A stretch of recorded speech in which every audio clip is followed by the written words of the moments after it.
Hi, I'm Mel from Uppbeat, and today I'll be showing you how to remove anything from your image using this really quick Photoshop tip. Alright, let's go!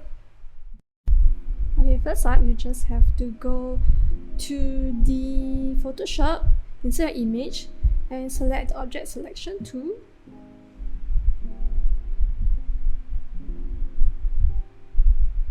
Using the Object Selection tool, right, you just select the item that you want to remove from the image. So as you can see, once you select it, some of the parts are not selected, right?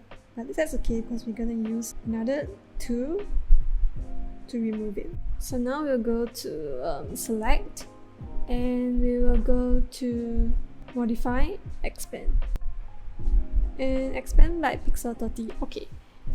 So once you have that, you can see there's outline selected. Then we go to edit and fill. Once you click fill, content, you make sure you select content aware, and okay.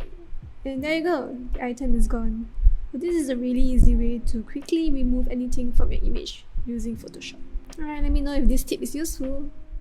Alright, thank you for watching. This was a very short video to show you a tool that I found on Photoshop, and I hope this is useful for you. So do follow us on Instagram, TikTok, and also visit our website and drop us an email DM if you need any help with creative services. And also, if you want to better design your skills, please subscribe to us and watch our other videos as well. We also have podcasts and also quirky finds where you can see us try interesting things. And also hit the like, subscribe button. Thank you so much. Till next time, bye!